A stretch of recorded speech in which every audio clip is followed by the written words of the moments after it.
Hey, family! Welcome to another episode of the Black Men's Roundtable.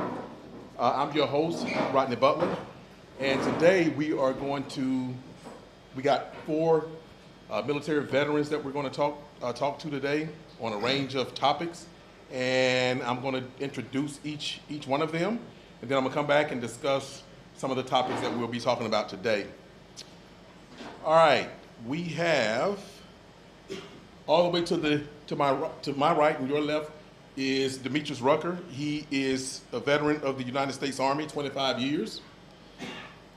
To my immediate right, we have veteran Kevin Evans. He is a veteran of the U.S. Navy, 15 years. And to my immediate left, we have a veteran of the United States Air Force, Sean Hudson, of 20 years.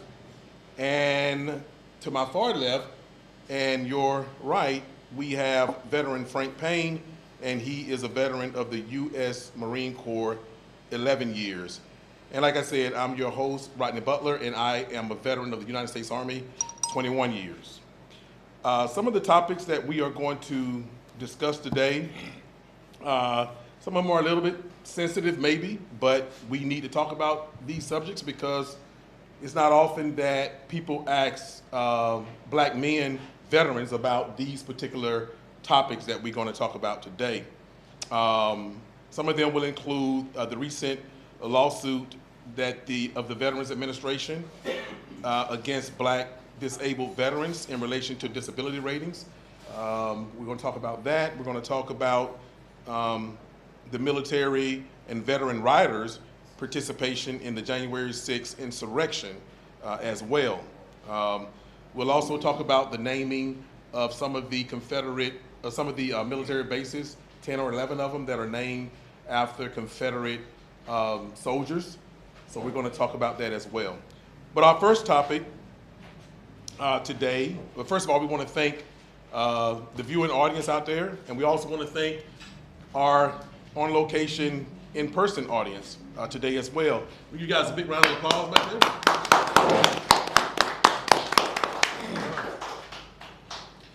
All right, gentlemen, we ready? All right. First topic is easy, okay? First topic is pretty easy, and it is, let's talk about your motivation, and anybody can start, anybody can jump in, there's no order, anything like that, but let's talk about your motivation for joining the military. I'll start. Hoorah to my Marine brother over there. Okay. I initially started to join the Navy. I went to college first, played football, and I discovered girls in the yard. I went from an honor student to 1.9 GPA. Got kicked off the football team, got kicked out of college. Came home, I had to make a decision on what I wanted to do. My parents said they weren't going to support me anymore. My best friend was joining the Navy on the buddy program. I went down to the recruiter with him. The recruiter gave me some Seagram 7 and vodka. I joined the Navy. 15 years later, I got out. That's my story. You're sticking to it. I start next. So I joke around, kind of, sort of same. I tell people I went to college for 4 years, came out with a 2-year degree. I tell people I had a scholarship for open gym and spades. That was in my class. So I had a friend who was joining the military and dropped her off at the Air Force recruiter. The same recruiter used to be at the gym playing basketball with me at the college, so he knew I wasn't going to class. So he used to always say, hey man, he was like, what is your plan? And I was like, I'm in college, what do you mean? He was like, dude, you've been there for 4 years. He's like, you're gonna be a super duper senior. You know, he was like, you're wasting all of this money. He's like, you don't have your head on straight. He's like, I see it, because I see you at the school every day. And he was like, what is your plan? And I sat back, I was like, I have a plan, but deep down inside, I knew I didn't have a plan. So some of the people that I was hanging around with had plans, and I'm looking back like, man, I'm falling back to the wayside. Looking at then, I'm looking at some of my other friends. They're still on the streets selling drugs, just doing whatever. I was like, hey, I have to make a decision. What am I gonna do? So one day, showed up to the Air Force recruiter. I said, can you please tell me about this Air Force stuff? Like what are my options? This, that, and third. And 5 days later, I was at Lackland at being basic training.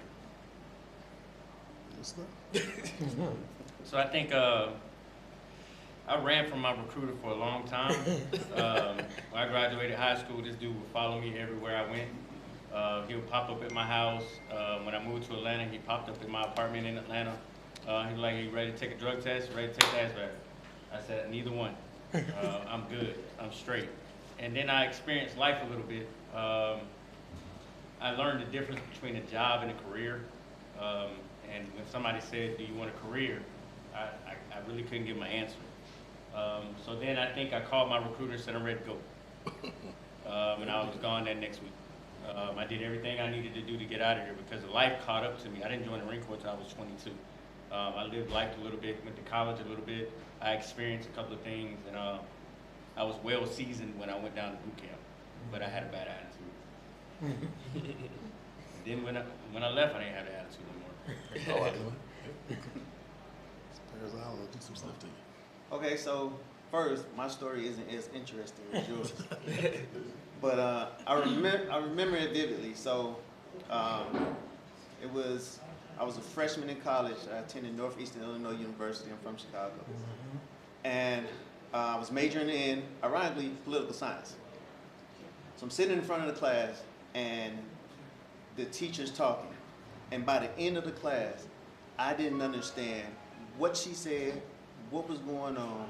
I was like, this college thing is not for me. So I go home trying to figure it out. Phone rings, right? And this guy on the other end, he was like, "I'm gonna help you get money for college and all that." I'm like, "Cool, where you at?" He said, "I'll be there tomorrow." Great. He shows up at my door. It's an Army recruiter. I'm like, hey bro, you got the wrong house.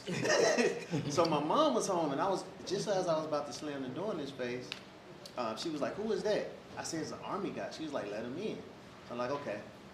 So he comes in, my mom's sitting over here, and as he's talking, my dad walks in. And my dad's like, "Oh, Army guy." And I'm like, "What's going on?" You know what I mean? So he sits down, he starts talking to me, and he finishes his spiel, right? And I look over at my mom and dad, and literally, they were like looking up at the ceiling like this, right? And I was like, "All right, man, I'm gonna go." And I was gone in a week to Fort Leonard. That's how I got in the Army. All right, yeah. A lot of these stories are a little similar. Yeah. He wasn't doing nothing. Yeah. Like, A lot of them are similar. You know, people say all the time that, you know, the military, and we've probably said it too, the military is a melting pot because you have, you know, people from all 50 states, people from all over the world actually to join the United States military. But in a way, it's a melting pot. I get it, but in a way, it's kind of not because, you know, you have to have a certain kind of mindset in order to join the military. And so most of us have athletic backgrounds and different things like that, and we're team oriented. You know what I'm saying? So you really have a lot of the same, at least type of big personality people, you know, in it from all the branches. So yeah. All right, now we're gonna get a little deeper. You know, got the softball out of the way. ruffle some feathers. But look, it's the round table, man. Be honest. Say what you got to say. It is what it is, okay? Our next topic is we're going to talk about the recent lawsuits at the Department of Veterans Affairs for discriminating against disabled black veterans in relation to disability ratings. I thought we all went to the same wars and we all did the same. We all jumped out of the same planes and, you know, rappelled out of the same helicopters and all this other kind of stuff. So, you know, the last people that you would think that would be discriminating would be the Department of Veterans Affairs. But guess what? They are not immune from it either. So let's talk about it. Let's talk about what you think about the VA being just another agency that's discriminating against black veterans. I don't think the I'm not familiar with the lawsuit, Yeah. but I will tell you this. I tell many people this. One of the most prejudiced places I've ever worked in my whole life was in the military. Most prejudiced places where from the onset you got called the N-word and you couldn't say anything about it because you got retaliated against. In the Navy they didn't get away with calling you the N-word.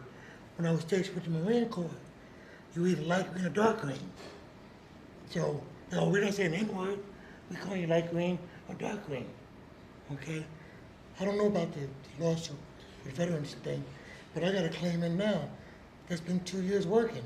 But I'm telling you what my problem is. You can hear me, Right. you know what I'm saying?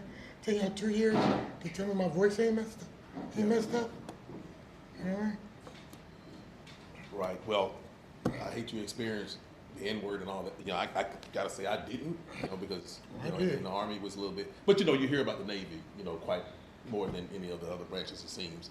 But yeah, anybody else wanna get in? I didn't know too much about it until you sent over the topics. Right. So I decided just to do, a little research on Right. it. But as I was reading it, it didn't surprise me. Like I'm in real estate.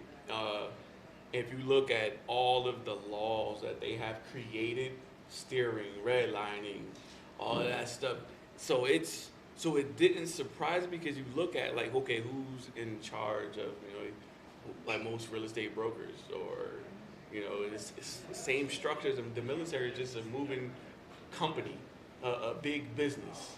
So when I was reading, I'm like, this really doesn't surprise me at all. The Veterans Affairs is a big business. Right.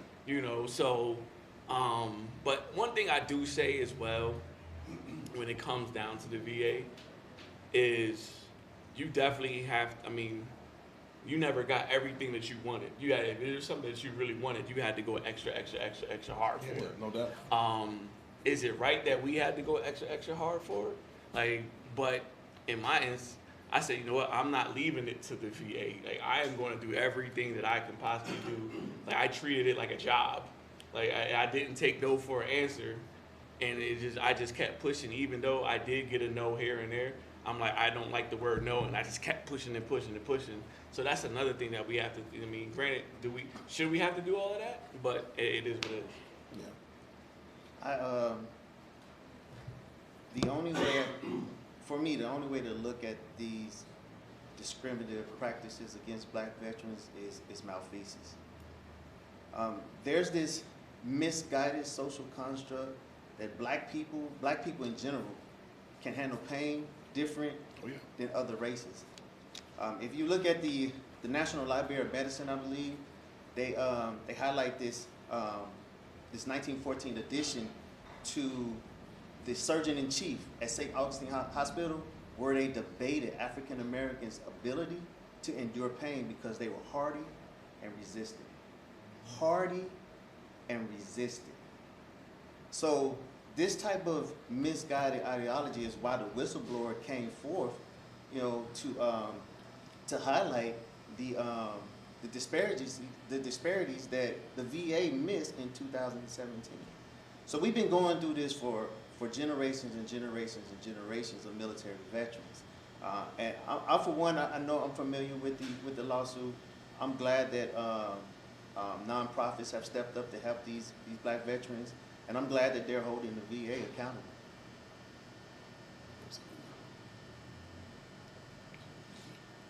It's up to you. I've never experienced it. So when Right. I got out, I filed my claim. I waited a little bit. I filed my second claim. I've never had any problem. The only thing I have a problem with is just the VA in general.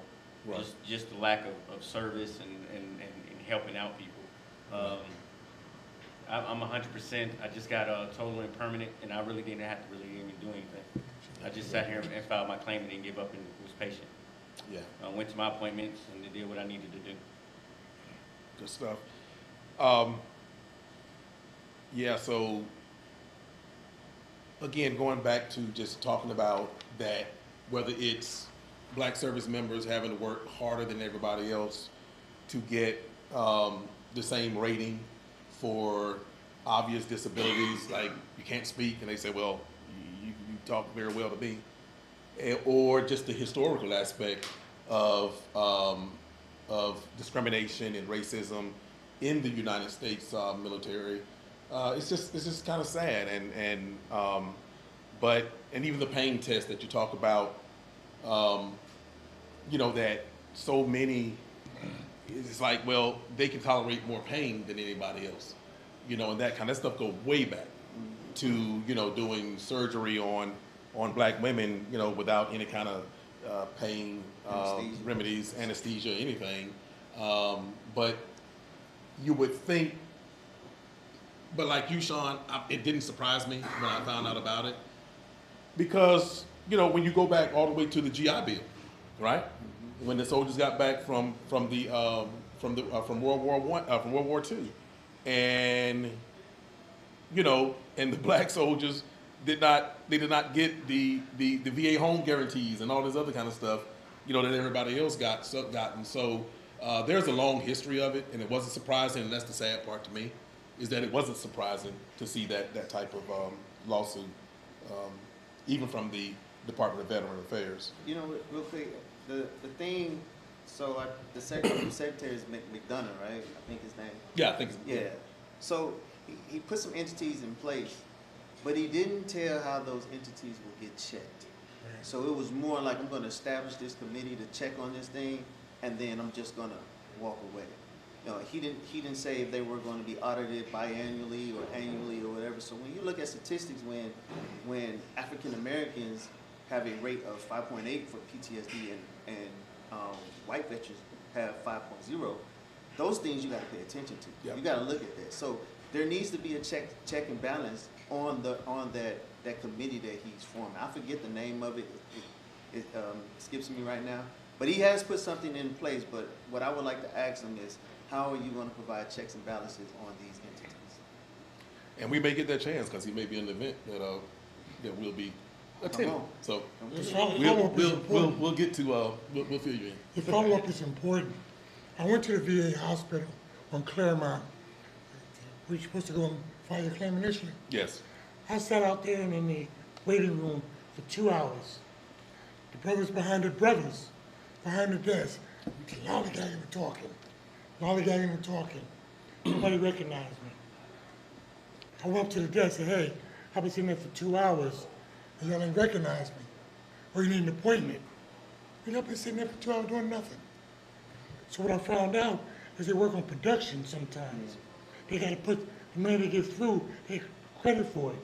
They don't even look at your record. They weren't. They look at your record. So it's important that they follow up. But these guys are trying to put numbers out. They didn't look at, you had to hire a lawyer or some special entity to go forward and immediately get results.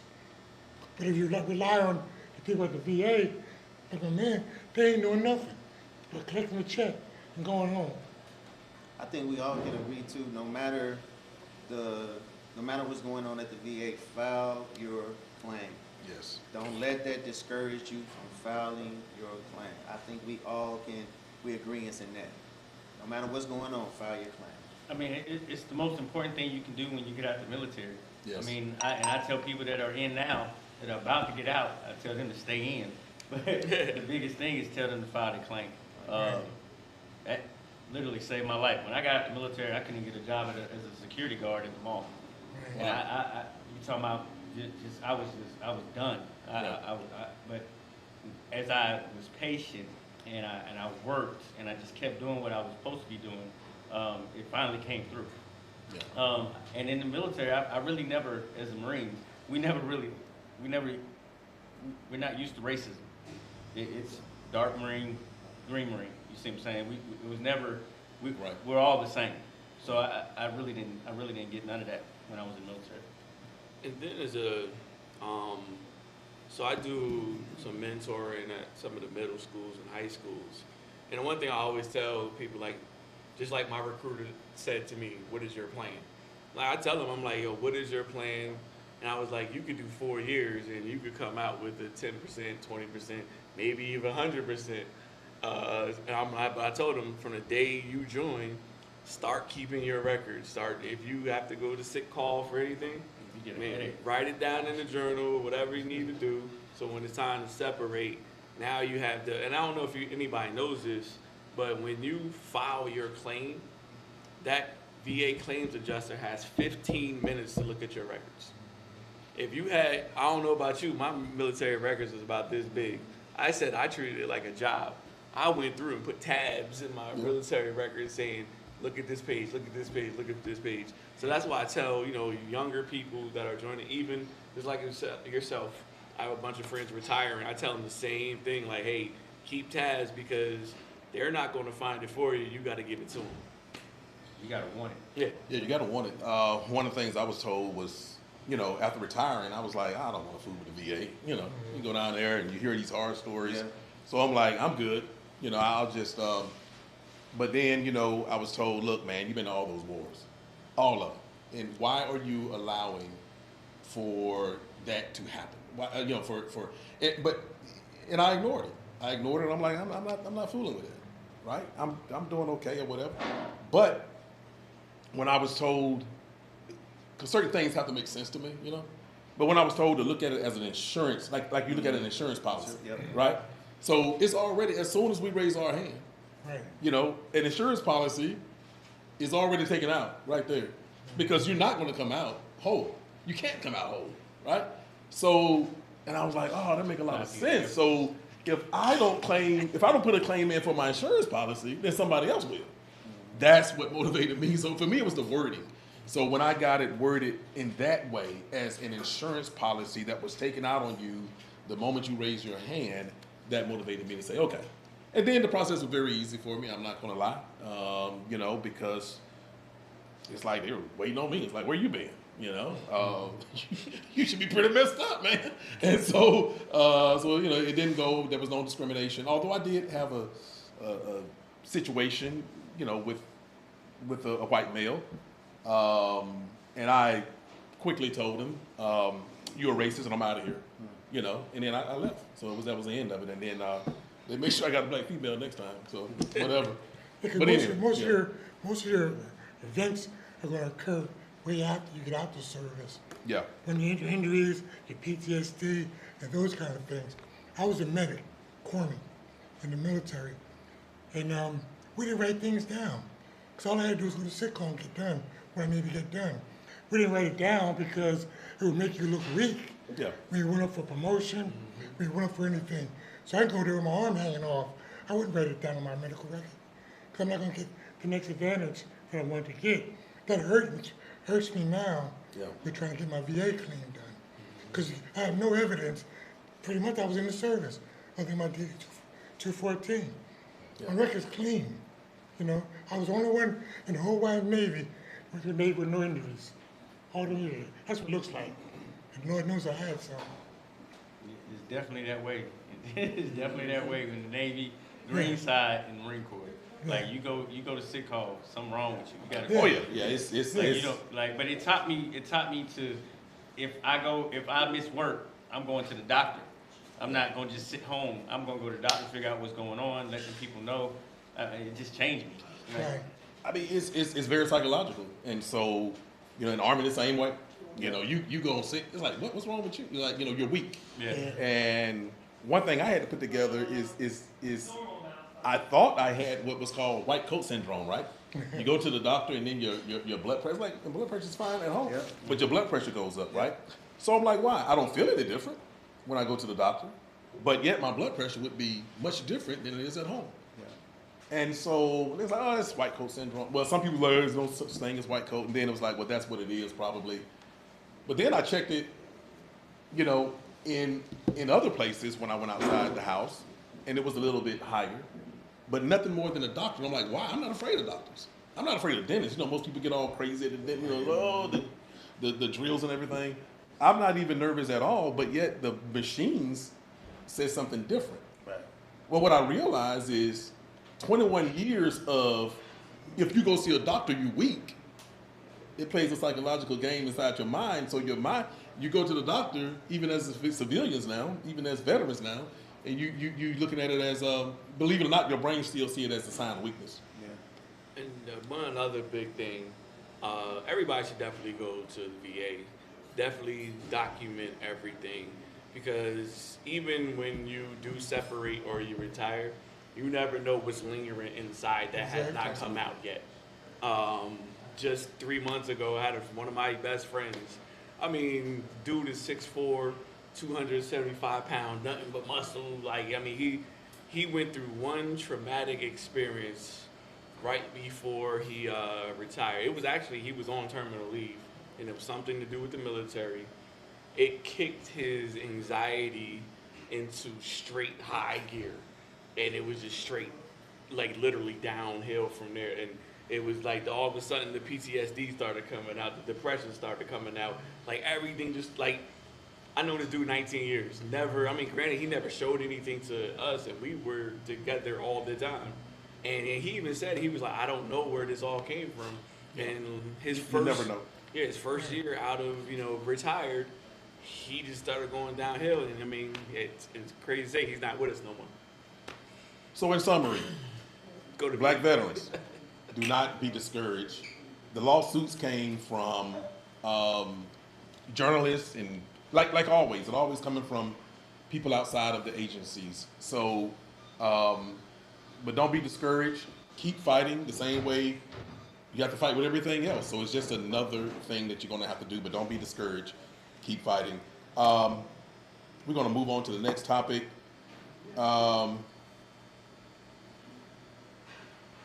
So the insurrection on January the 6th, what was that, last year or year before? It's 2021. okay. Yes. So 2021? So it's a couple of years ago. Man, it's already been 2 years. Wow, okay.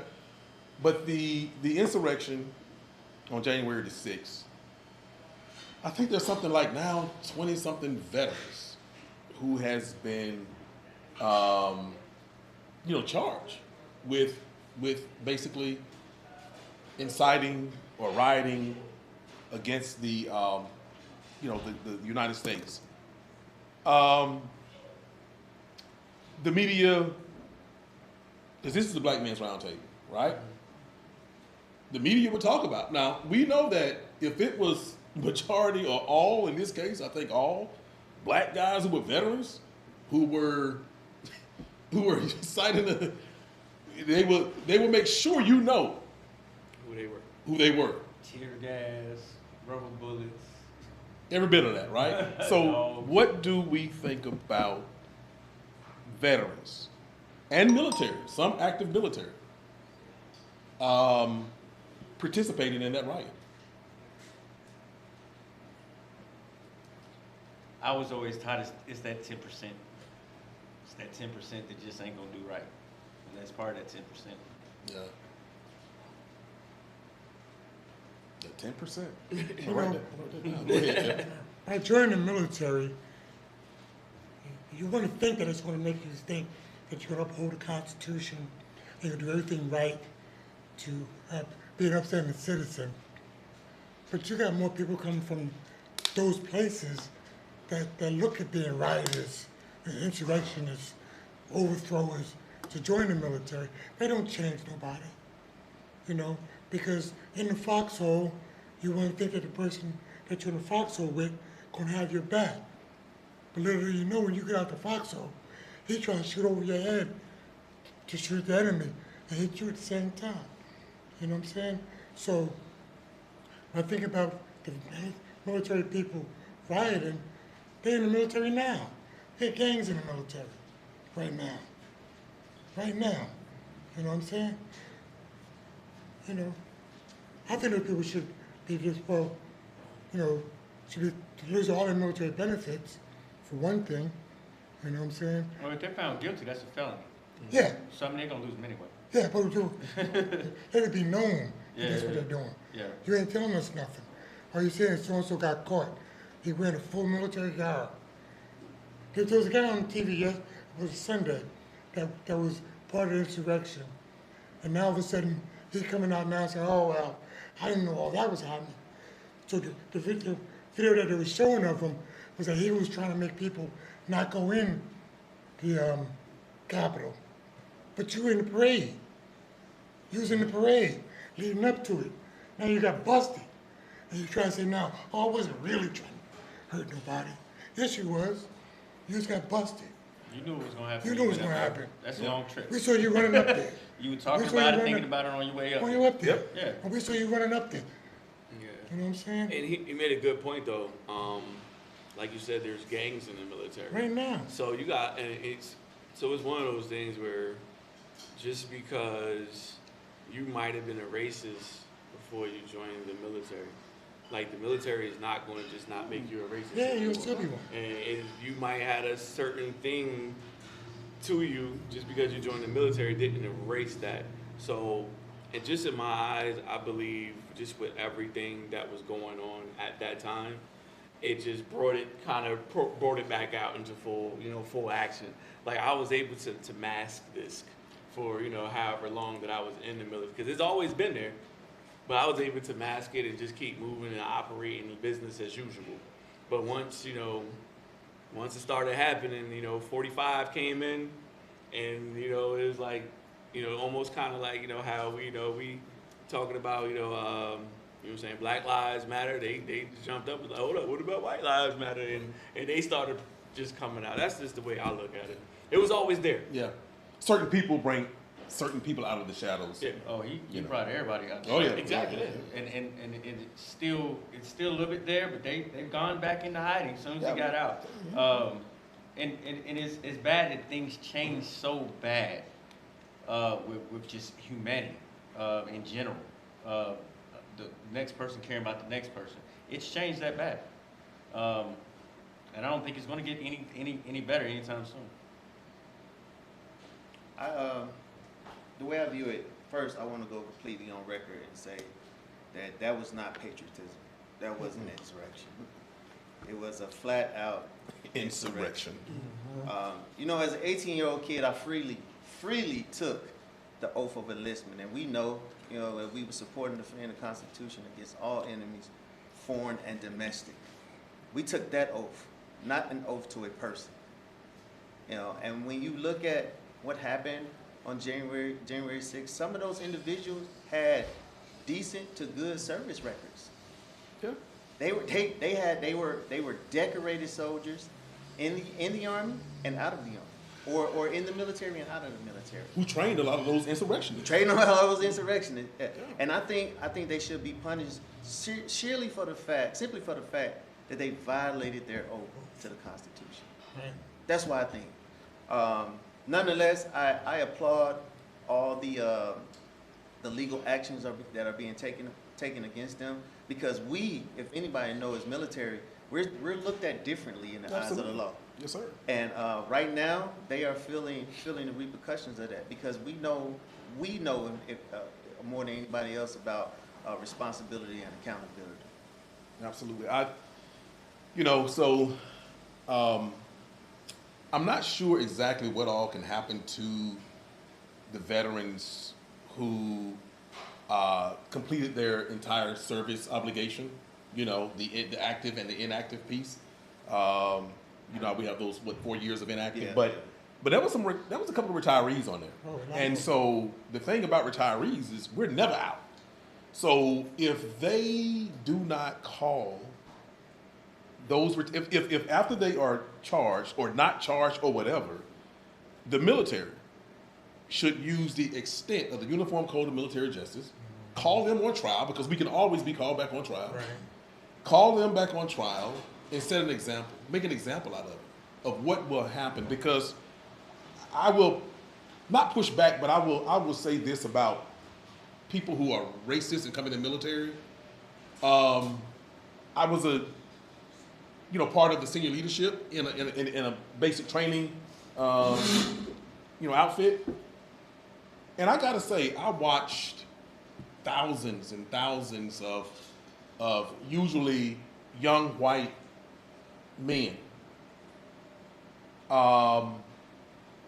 come there with racist kind of overtones or racist whatever about them. But after 9 weeks, I've seen the change in the overwhelming majority of them, actually, right? But those are the ones who come from places where they were lied to about I don't know, black people lazy, Hispanics, whatever. And well, now you have to live with them for 8.5, 9 weeks, and you realize that your grandfather, your grandmother, or your mother, they was just lying to you, right? And so I will say that. But then there are ones who are never. They came in with an agenda, you see.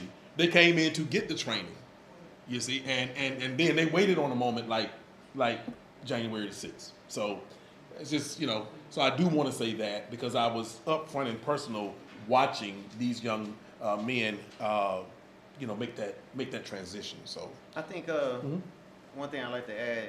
Go ahead. What happened on January 6th, it continues to test the resolve of our country, of our nation, our ability to continue to progress forward. What happened on January 6th, it wasn't courage, it wasn't political discourse, it wasn't even what some of our state representatives had said was a simple tourist visit. That was an attack on our democracy. That was an attack on our ability to unite. That was an attack on the election process. And it's a bunch of cowards, man. For the veterans, it was also to me it was an invasion of their oath. And I'm with you. Whatever repercussions they can get from the military side of it, Department of Defense side of it, it definitely should happen. Yep. And the Department of Defense need to understand that, look, we're watching. The veterans out here that does not look like those insurrectionists. We're watching. We're watching very closely, and this stuff interferes with recruiting. And right now, there's a recruiting issue throughout the entire Department of Defense, and because the Department of Defense need to understand that, especially the bedrock of a lot of the services are what? Are young people of color who cannot, or they're not recruited or told to go into college, right? And so, but just know that there are veterans of color who are watching this and who are talking to those same exact people. So I hope the DA, not the DA, Department of Defense, knows that. One thing. Go ahead, Kevin. The insurrection caused a conflict of interest because they wanted to bring the National Guard in, but then they didn't want it. But then they wanted, then they didn't want it. The conflict of interest was some of the insurrectionists were National Guard. Yeah, a lot You know what of I'm them. saying? So now you're going to tell them to come, get off that pole. And now go and tell other people to get off the pole. They weren't going to do it. And nobody was holding them accountable. So I agree with you when you say they got to be held accountable, and it has to be made public what you did to them. And everybody know what you did to them. And if you're going to ask green suiters to go fight green suiters, then I'm looking for you to have blue suiters, police, to go fight blue suiters. They would never ask that, right? Right. They would never do that. But you're going to tell green suiters to fight green suiters. Come on, All right. Anything before we move? Anybody want to? Okay. All right. Our next topic, we will discuss the naming and the renaming of military bases named after Confederate soldiers. I usually moderate and mostly let the panelists talk, but of course this is veteran stuff and I am a veteran, but I usually let you guys kick it off, but I just want to start it with this. Why did we do it in the first place? They lost. They lost. Why did we name 10, 11, we still have remaining 10 or 11 military installations, and I'm sad to say all Army. But anyway, so all Army. But why did we do it in the first place? But anyway, I just want to get it off my chest. I'll give you the quote of what the DOD said. First, let me say that to rename the installations was the right answer, the right course. Absolutely. Full stop. It was the right thing to do. Let me tell you the statement because I wrote it down. The DOD said in an announcement that naming the bases after Confederates had been done during the height of the Jim Crow laws in the South in an effort to garner support from the South and without consideration for black servicemen. Demetrius, and I know you're not finished, but let me add to that while I'm thinking about it. And it was done at the height of the Jim Crow era. The height of Jim Crow. So was all of the Confederate monuments. They were not done after the war. They were done at the height of the Jim Crow, even the one we got removed on the court grounds here in Douglas County. Okay, but that's when they were done. So that lets you know the motivation. But go ahead, Demetrius. No, that was the end of the course. So it was right on point when you asked why did they do it, and that was why they did it.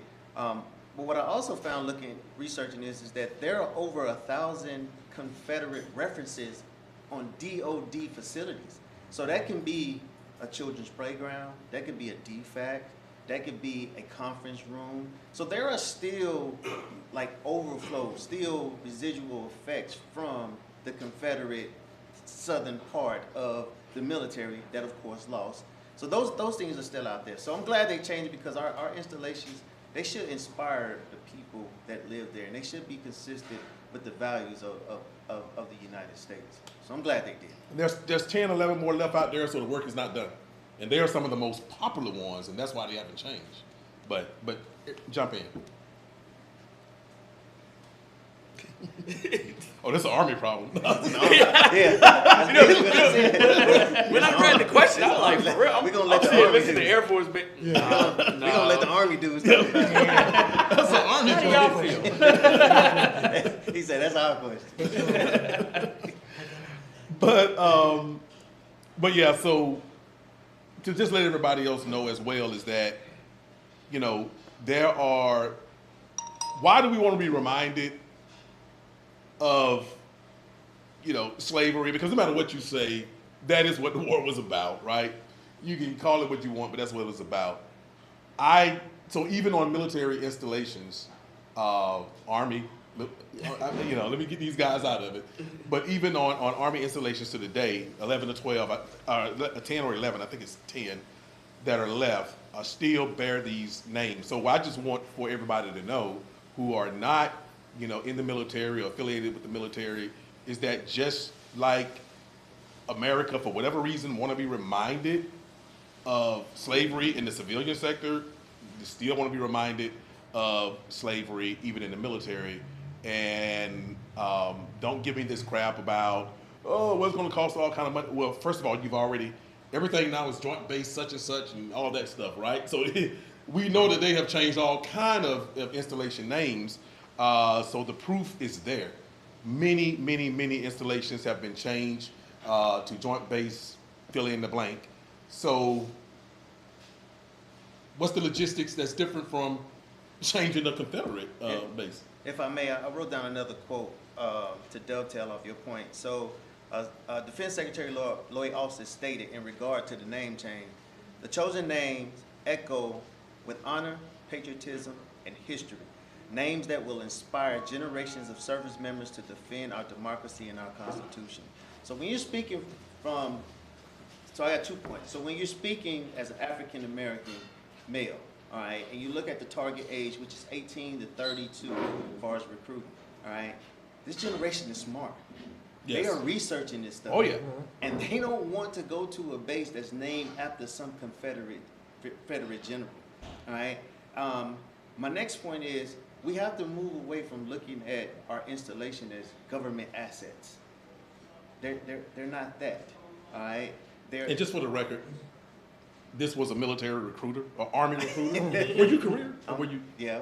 A career recruiter. So I just wanted to put that in there. Yeah, so we got to start looking at them as government assets and start looking at them as like military empowerment institutions, because they are entrenched in communities. People live there, people work there, people play there, and who wants to come to a base that's named after some racist Confederate general or racist Confederate corporal or whatever, all right? So I'm very glad that they changed it. It looks like they're listening to the people.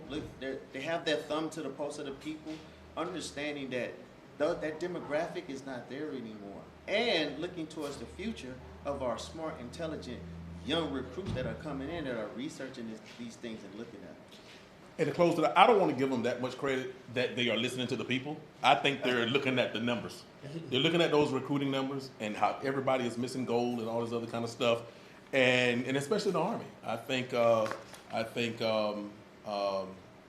you know, someone you and I know, you know, in comments said, who's also recruited, to say that I think the military, the Army has missed its goal the last couple of years or so, right? But guess what? Those installations, and that's why I wanted to point out that you were a career Army recruiter, and so if you're not going to listen to career recruiters, then who are you going to listen to? But you're going to look at those numbers, right? You're going to look at those numbers, and you're going to see that the same stuff that worked in the Jim Crow South is not going to work nowadays, because you can burn all the books you want, but you're not going to burn down the internet.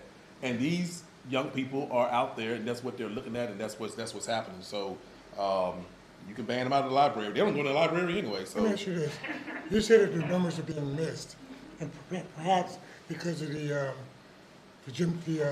names of the facilities. My thought was that the young people aren't coming because they actually see a war going on. They don't want to go because there actually is a war. So most of our lives, there wasn't any war until, like, I got told there was Vietnam, then there wasn't nothing for a while. Just little things. Now there's actual wars. People coming back burnt up and having disfigured. Young people nowadays think, why would I go do that? They know ain't no benefit for me to go out there and collect this little bit of military money and get shot all up. Ain't no benefits. That's what I think. That's my thought process. I will say that's part of it, that's a piece of it, but Yes, sir. we got to do a whole nother forum for me to explain to you the Okay. reasoning of why we're missing our goals. That has some because people come into the office for different reasons. Right. You know, so but that is part of it. I'm not Right. going to discount No, that. yeah, and Patriot, go ahead, Frank. As a Marine recruiter, I used to recruit down here at the mall. Another recruiter. Listen to I was it. an airport recruiter too. I have an issue with the test, the ASVAB test, and I know it's a little bit off, but you can graduate high school, but you can't pass the ASVAB. I have a real big issue with that because there's a lot of people that I think that make good Marines or good service members. They can't even pass the test. Yeah. And I really think that's a real issue. I don't know if it's all the way around. Well, if I could add to that, I know a lot of people don't know this, but the ASVAB test is actually, I hope I'm right on this, because if not, I'm on the record. But it is used as a test for the gifted, actually, right? Okay. But the ASVAB, those 10 parts of the ASVAB, you test the whole person, right? So the whole, well, that's at least the concept of it. You test the whole person, right? But if you're being taught to test, like what these kids have in school now, and I was an educator, but, you know, and if you are being taught to the test, to just a skill set, then you're going to have difficulties with the ASVAB, which tests so many other different kinds of things, right? I just think that's, look, I don't have any scientific, like, and like Demetrius said, we probably need a whole nother roundtable for that, but we're not, yeah, so, but anyway, yeah, good stuff. So we can have time for questions, not sure if there's any online, but so we can have time for questions in the audience. We're gonna move on to the last topic, which is not so, controversial or whatever. Advice. I wanted to end it on something that was not too heavy. Let's discuss some advice for people who are interested or contemplating joining the military. Join the Air Force. Probably so. And see the world, you know. But he probably right. But any advice for those, because they're out there, they're watching. At least their parents are. Any advice? Any advice for if they're contemplating it or.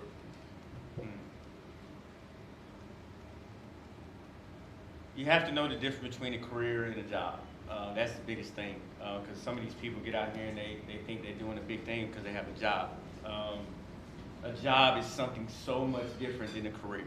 And Marine Corps, the service will put you in the right place, regardless if you do 4 years, regardless if you do it in a 20 years. I honestly think that if you're not going to college, it should be mandatory that you do 2 years in the military. I think it should be mandatory if you're going to college, but Just because there are things that you're not going to get from your parents, things you're not going to get from out here in the streets, from these people that try to teach you stuff. You're not going to get certain leadership. You're not going to get this certain direction that they want to put you in. So yes, I think the service teaches you a lot of things, but it gears you up for the world. And that's something that a lot of people really need to look at, because I have, like I said again, I have a lot of people that call me and ask me about advice about getting out, and I tell them don't. Stay in, do your 20 years, get your pension, get your disability, and then you can still work. That's free money. All you have to do is just stay in. It's not free. It's not free. Well, yeah.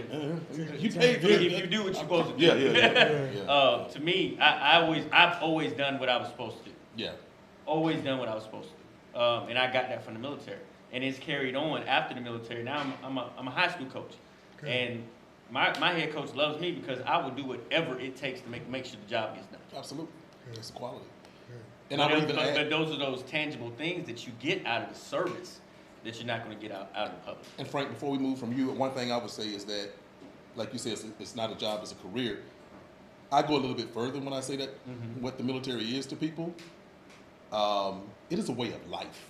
So that's why it's so devastating when you don't meet your goals. You get fired from a job, you're just like, okay, I'm gonna get another job. When you're rejected by the military, and we all know, when you are rejected by the military, we've seen a whole lot of people, and because it's like, why? Why don't you just get over it? But no, it's an entire way of life. But go ahead, jump in, gentlemen. One of the things, the advice is, like I said, I speak on this topic a lot with a lot of youth. Like I mentioned in the beginning, okay, what is your plan? Like, what are you going to, like, working at Walmart, Target for the next 4 years is not a plan. And I tell them, like, hey, I was speaking on the Air Force side of things. We were just talking about the ASVAB test. I tell them, go online nowadays, study that ASVAB like it's like you're studying for a test, like a real test, because that depends on what job you're going to be able to get. There's some ASVAB for dummies. Exactly. It works. Yep. and I said, because it depends on what job you're going to qualify for.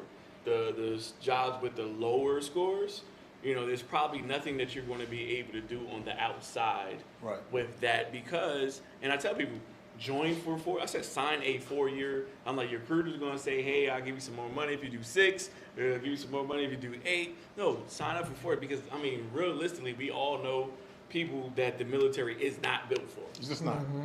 And so if you just sign up for 4 years, you're just like, okay, even at year 2, 3, you're like, okay, this is not for me. Yeah. Now you can see the light at the end of the tunnel. But if you're at year 2, but you signed a 6-year enlistment, it can go downhill real quick. And I realized real quick, because we get stuck real quick using military jargon and all that stuff. Yeah, ASVAB. So ASVAB stands for Armed Services Vocational Aptitude Battery, right? Yeah. Mm-hmm. Okay. Almost like the SAT, almost. Not quite. What I would do is I would speak to the young mothers and fathers who say, I don't want my kid being controlled by the government. Like my man again said, either get the government control them through the military, or you get controlled through jail. They controlled in kindergarten, but let's not go there. I know that. I'm just saying, Yeah. That's what a lot of young parents are saying, particularly mothers. Yeah. I don't want my kid in the military. I want people controlling them. Okay, you visit him at the pen every weekend. You know what I'm saying? We could have had a chance to do something, but the military ain't for everybody. No, it's not. Don't set your kid up, like you said, 4 years. Don't set him up for failure. You know you're a knucklehead. You know you're a juvenile delinquent. He ain't gonna make it. He'll make it to P3 day and get kicked out the service. And then you're gonna get RE4 discharge code. He's gonna never be no good. And it's going to devastate them for the Don't rest of his devastate life. him. Don't set him up. Don't set him up. Like You know what moms I'm and saying? dads be like, no, don't join the military. Okay, so when I fall short on my rent, are you going to help me every time I fall short on my rent? You can't make those decisions for me. I have to be able to make those decisions for myself. Absolutely. And I have to figure out if that's going to help me carry on, because I know a lot of kids that go to college. I know a lot of kids that go to college with scholarships, football Right. scholarships, and they go there 1 year and they're back home. Back home. Well, that's most of them. Yeah, you know what I'm saying? So That's like, most of 'em. like you have to figure out what's going to do it for you, not your parents, because they had their chance. They're going to talk you out of it because they don't want you to go to war. They don't want you to see you do this.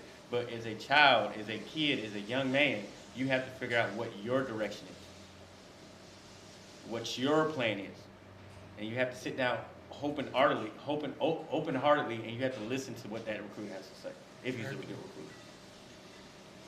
So this was probably the hardest question Wow. that was out the stack. I can see why though. I am also uniquely qualified to speak on the topic, looking at my fellow comrades and all that were also recruiters. So I wintered them down to 4. All right, so the first one is representation matter. All right, it matters.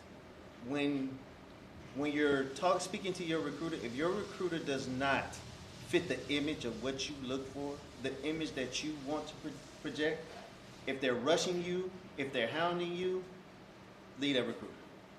All right, representation matters. The statistic is that a person is more likely to join that branch of service for you, the recruiter, because they can read the benefits. So it's about the representation that's being presented. All right. 2, it's a family decision.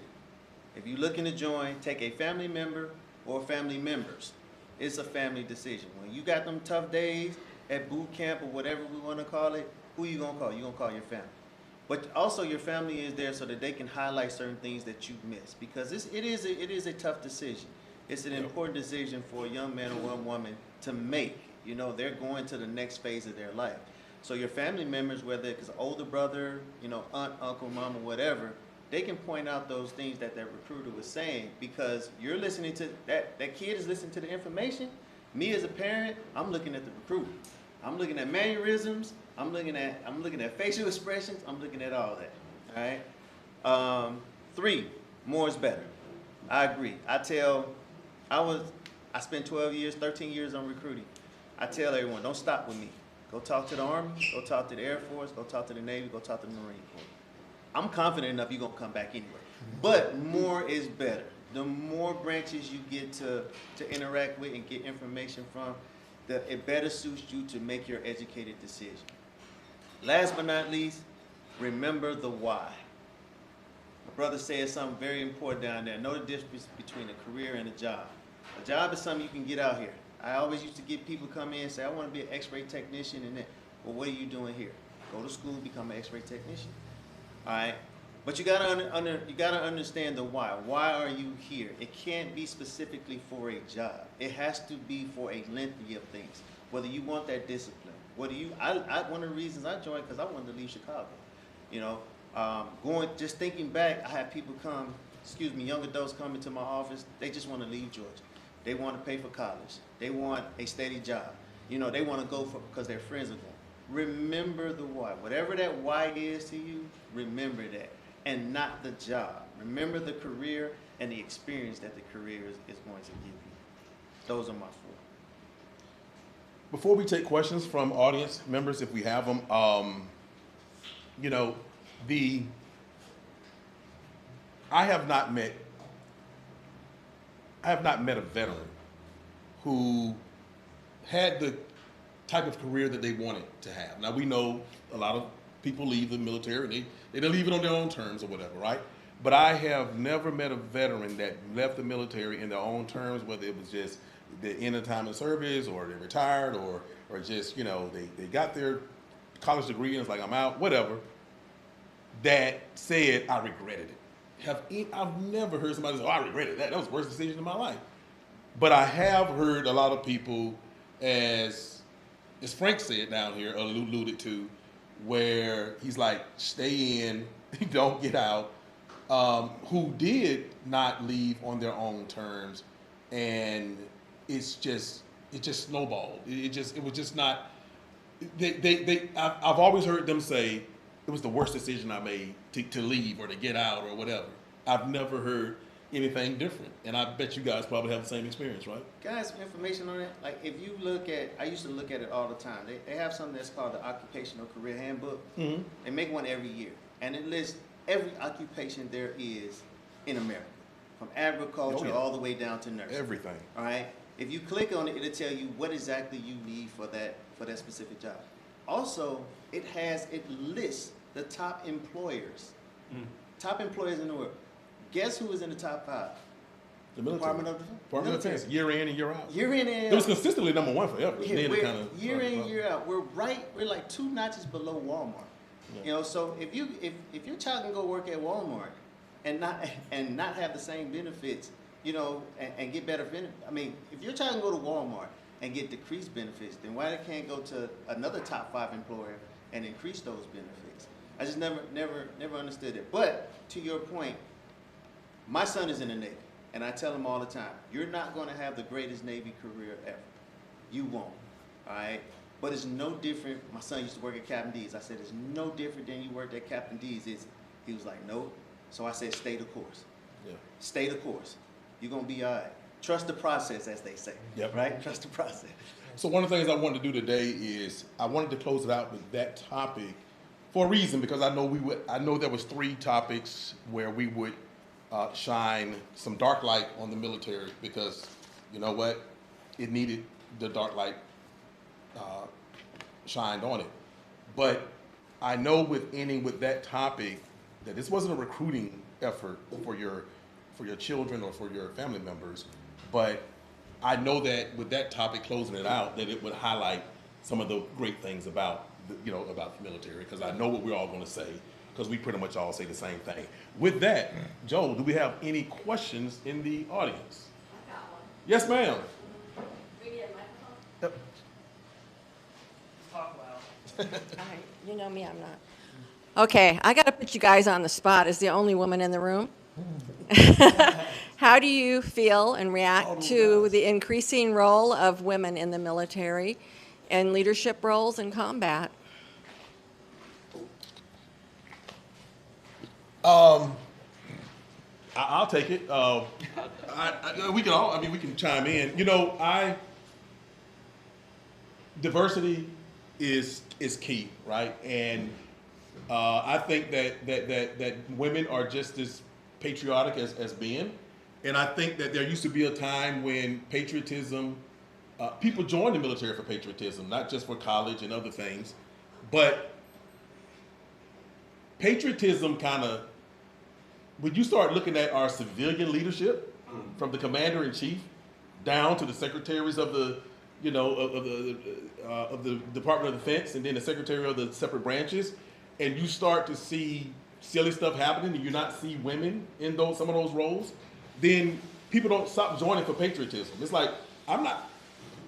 There are countries where as soon as anything happened, the young people automatically start signing up and going to war. It even happened back in with the World Trade Center stuff, and people actually volunteered.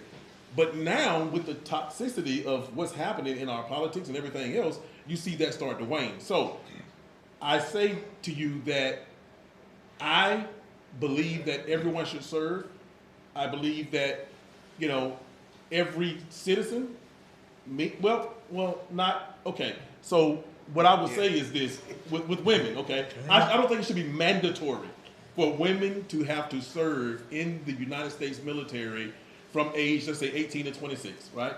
But I do think that men should have to, but I welcome women. But because I am a combat veteran, I used to be much more progressive than I was as far as women wanting to fight on the front lines.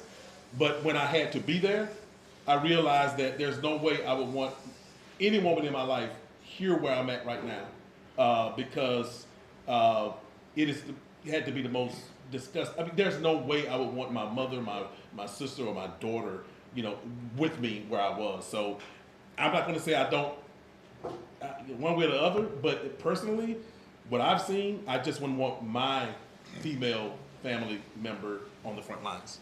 Yeah, let me jump in on that. So I believe having more women in higher power is actually better for the military. just for one of the reasons that Rod was talking about being at war. This is a different military. We don't fight the same war. Most of this war are cyber attacks and communication. And you know what? I would say, a lot of women are a lot more organized and think rational. That's why I said front lines. Yeah. Instead of that, just boom, boom, let's go Right. bomb them. Women are like, okay, let's put it out on the table. The high seas. They're like, okay, let's put this on the table and make a rational decision, because, like I said, wars are changing. Yeah. Wars are changing. Granted, we still have people losing their lives, but not at a rapid rate, because the war is cyber attacks. It's all this different kind of stuff, where I believe having a woman in charge of a lot of the military actually will kind of help with the different type of war that we're having, just not bang bang shoot 'em up. Right. I think with women, the capacity to lead is all up here, not necessarily down here. But not the problem, but the concern I have with women is the military has to put forth a real strict and honest harassment plan, because women get treated different kind of way when the doors are closed. When I was stationed in Puerto Rico, and in Puerto Rico, for $5 you can buy a 2-liter Coke, gallon of rum, and a bag of ice. A 17-year-old girl coming into the military, her first day, she had E7 buying her that hookup. She's pregnant 2 weeks later. You know what I'm saying? And nobody does anything about it. They ship her off because she's a problem. Now she's in the psych ward because she don't like to take care of baby. You know what I mean? It wasn't her fault. You know what I'm saying? It wasn't her fault. But they throw women all around because they want to get the quotas right. So you got to be very careful when you talk about bringing women in. And now with the foreign sexual harassment, women are harassing women in the military. They ain't just being harassed by men, they're harassing women. Just like men are harassing men. Because it's okay to do it now. You know what I mean? So all I'm saying is, I think women can lead in any capacity, but you got to still take care of them a little differently than you take care of men. I think there is a small percentage of females that can handle combat and being deployed like that. Very small percentage. They could go through that because half the males they go through it. We can't handle it anyway. That's why PTSD is so far up. So I think in the Marine Corps, I think I've met. My short time in the Marine Corps, I think I've met probably 2 females that I probably 11 years ain't short. that I know that will pick up my rifle if I drop, and carry on. And I'm not saying that the drive is not there, but when you've seen it up close and personal, and in the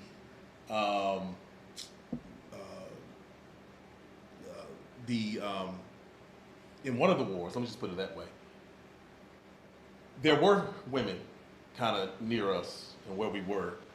And first of all, I didn't even realize, is that a woman?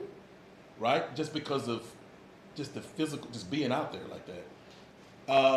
But to watch so many have to lose their dignity, for a male to have to hold up a poncho in order for you to use the bathroom, that's just a little too much for me. To watch a woman have to do that. And so, but otherwise, the military is no more than a, and that's what everybody needs to understand. It's no more than a microcosm of the community at large. But everything you see there, that's why people are harassing people and doing it out here. They're doing it there. But it's just that you might get really messed up your life and the rest of your life doing that stuff in the military. Any other questions? Oh. Yeah. So, real short, I would say women are needed in the military. You don't have to take my word for it.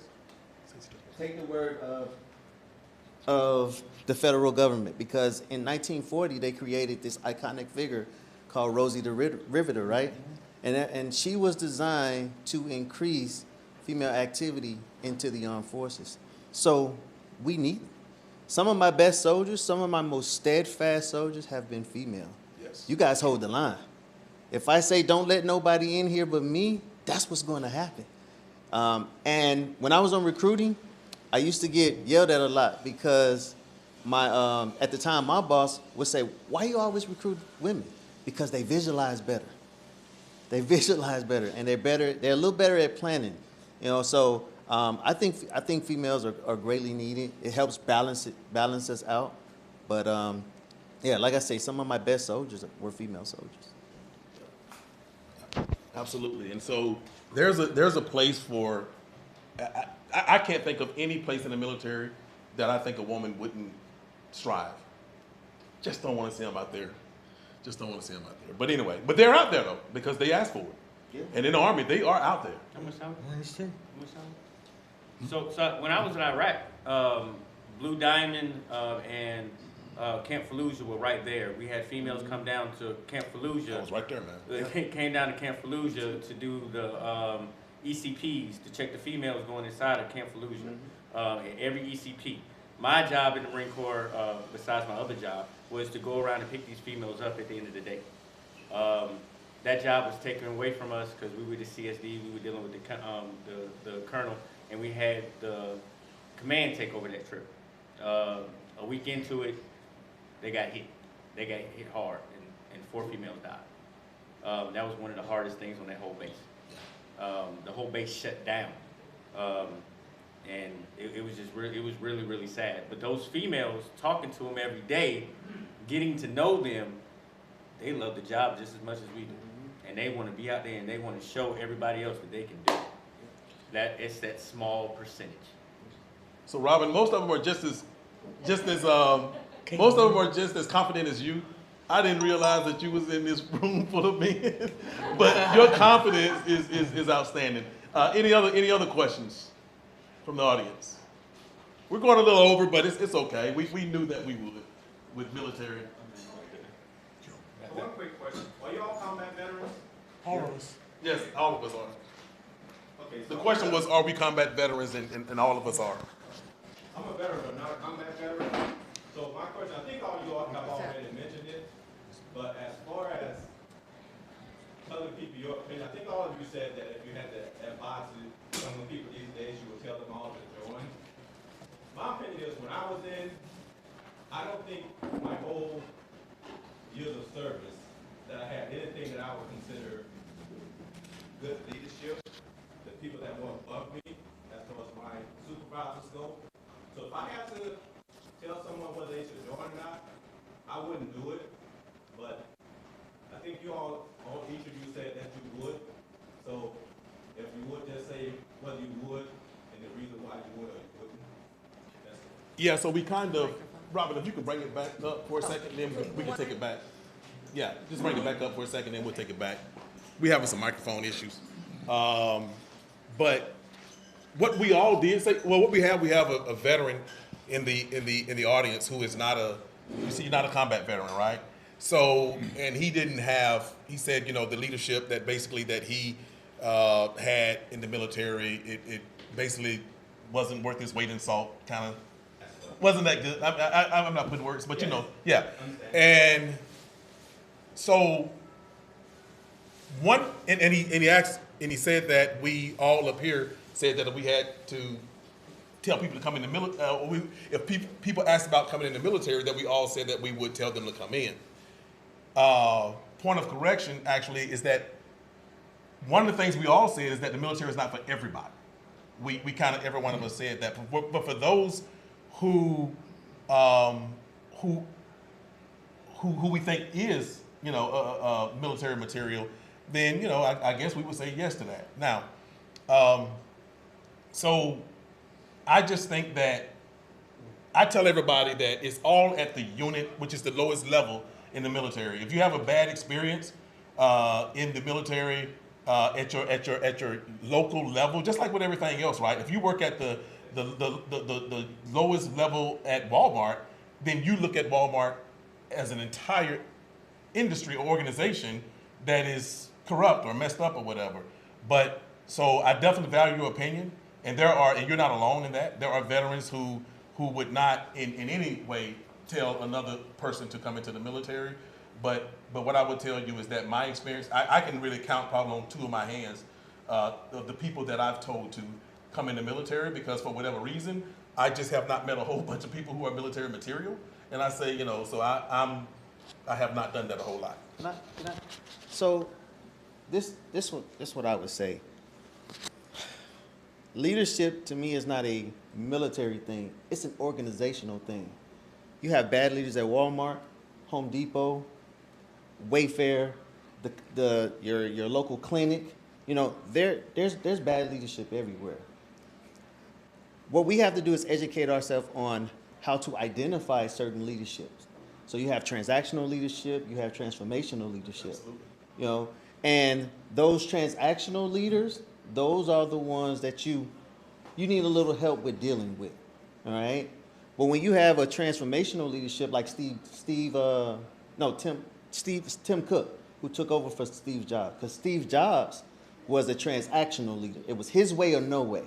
All right? Then when Tim Cook took over, he was more of a transformational leadership. He wanted the opinion of the group. I've been through both levels, multiple levels. And to be very candid, I've even been multiple levels. So I don't think like bad leadership is a military thing. I think it's an organizational thing. And what we have to do is make sure that we educate ourselves, like I said, on how to identify that and how to go into not conflict resolution, more like conflict management, how to deal with those conflicts with those leaders. And I would just say one thing. I have a 17 and 18-year-old, a junior and a senior. Their whole entire life, my job as a dad was to put them into a position where the military wouldn't have to be an option. Just because it's a simple, I don't know if you were here, like I always ask people, they say when I want to join, I was like, what is your 4-year plan? If you don't have a 4-year plan, then join. If you have a 4-year plan, go work your plan. And if the plan don't work, then you can come back and revisit. The way I summarize it is this. The way I summarize it is this. Once I got past boot camp and A school, it was a job. It's about to wear a uniform and be there on time. That's all it was for me. I worked in psychiatry and drug and alcohol in hospitals. So I saw people coming in before the war and people coming back from the war. And a lot of times when they came back from the war, I often said, he should never win because he wasn't ready. You know what I'm saying? So, but it's not for everybody. Like I said before, it's not for everybody. I wouldn't set a kid up just throw them in. Like a lot of, when I grew up, people facing jail time got sent to the military and started going to jail. I wouldn't send all those kids to the military because they already proven that they're not loyal, that they're not going to be no good. You know what I'm saying? So why set them up to go in there and be kicked out on P3 day and ruin their life? What branch of service were you in? You don't mind me asking? Navy? Navy. Oh, okay. Good man. Okay. Good man. See, that's wise. That's wise. Probably did laundry. But so Come here to the mic. Yeah. He's a good man. Excellent, thank you guys. Can you hear me? Can everybody hear me okay? Yeah, I have two late brothers who served between them 4 tours. Can you hear me? Bring it out, son. Yeah. Between- Not so close to your mic. Yeah. How's this? That's good. Yeah, between the two of them served 4 tours in Vietnam. They've since passed away. We all know that we're right in the midst of some wild things going around, shootings and guns and sort of things too. So here's my worry, and I've talked to a few of you about it too. As being a grandparent of 2 black sons, I'm scared. Will you please speak to the whole notion of what's going on in this country? What should I do as a parent? You know, I don't have a gun. I don't intend to buy one. Somebody told me I need to, but I'm worried, okay? As a black parent, especially for 2 black sons, grown black sons, and 2 black grandsons, I'm worried. I'm scared. Speak to me. Okay, Mr. Howard, before we do that, Frank, Frank, I think you wanted to close out, or you want to, okay, go ahead. Okay, go ahead, Frank. I can answer yours. How old are they? Okay, my oldest son is 41. The next one lives in California, is 34. Then I've got a 12-year-old son, a grandson, and a 1-year-old grandson. Okay. And then I'm watching what's going on. We all watch the same thing too, so I'm worried. I'm worried about getting a call. Okay. If you worried about what your kids are doing at 12 years old, he should be playing some sports. Keep him busy. Keep him busy. I've been coaching football probably about 15 years now, and the biggest thing is I've always kept around my kids. I stay with my kids. My kids can call me anytime. I have kids now that are in the Marine Corps. I have kids now that are in the Army that I've coached, that I've trained, that I've dealt with for these years. And I always tell their parents, keep them in sports, keep them busy. I have a 12-year-old daughter right now that I keep busy. Softball, basketball, training, whatever I can do, because when she gets home, she's too tired to do anything else. Be on the phone, be on the internet, all the other stuff. Only thing she wants to do is come home, finish what little homework she has, take a bath, eat, and she wants to go to bed. Because she's tired, because I keep her busy. A lot of these parents out here don't do that. And they let their kids run them, and they want to be friends, and don't be your kid's friend. Right. Now for your older sons, what was your question kind of again for the older? Well, so with the oldest one, He's 41 and like I 35. said, he's lives in Virginia. He's 41 years old, and he lives in a rural part of Virginia. And I worry about him being out with his son in a rural part of Virginia, end up going in someone's driveway.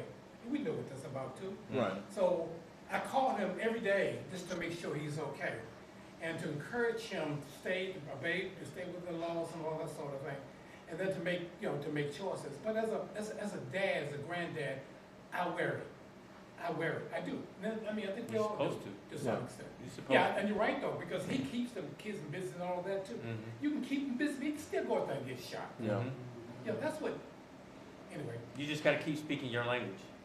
Yeah. Keep speaking your language. Keep telling them, hey, you're worried, and take care of yourself. And you know what I'm saying? You love them. You care about them. Keep speaking your language. Nothing wrong with that. Yeah, all parts of Virginia that's rural ain't bad. My family's from South Hill. That's country. Oh yeah, I know. That's country. And It's country. that's country. Still got dirt roads. But people get along with each other out there. All the races get along. That ain't to say that one time someone I flip out and go crazy.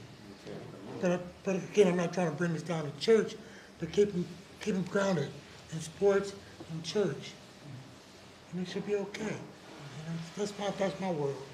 Be working out. Sorry. Oh, man. You brought up a good one, huh? I have a question. Well, we're gonna close it out. Let him close it out. Then we'll come right to you. He's going to jump to Eddie, okay? Yeah. So, I guess I look at it two ways. The first way is, so let me start with this. I posted on my Facebook page that the locations our family members can go to is decreasing rapidly. They can't go to movies, they can't go to work, they can't go to post office, they can't pull up in the wrong driveway. It's continuously getting worse. Part of that is because of our legislators. So the first thing I would tell you is get active.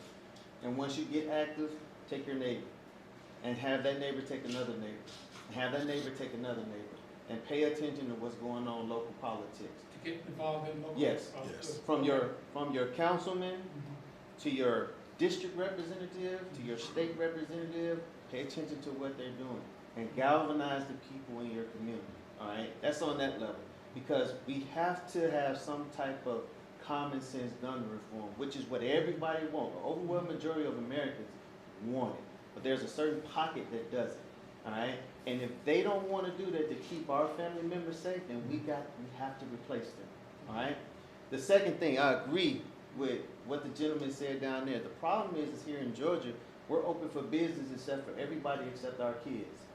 Point me out in your area in Georgia where there's a playground where you can take your kid and maybe shoot some ball or throw a baseball around. or kick a soccer ball.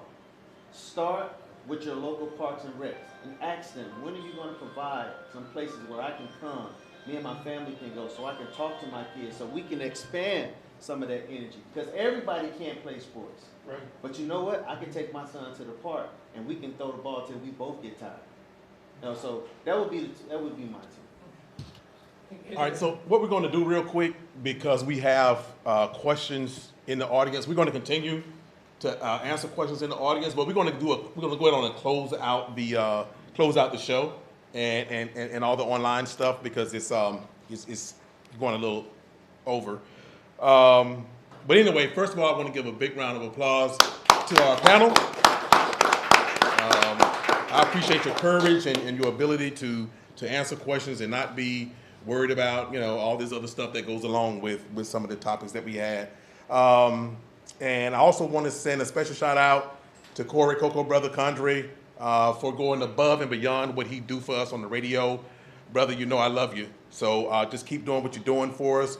You can definitely visit him, or you can definitely listen to him at 104.5 local here in the metro area, or you can just visit them at radiocondre.com. You can also check out all of our episodes, all of our recorded episodes. We should have them up tonight, maybe, and after we take a look at them. And but anyway, you can check them out on YouTube, the recorded episodes, and on Facebook at Douglas County, Georgia Democrats. I want to thank again our online audience for joining us today, and our wonderful not in studio, but on location audience for joining us today as well. And on behalf of everybody here today, I want to tell you, until next month, we will see you then, and stay woke. Yes, stay woke. Don't let them steal that from us. Stay woke. God bless you.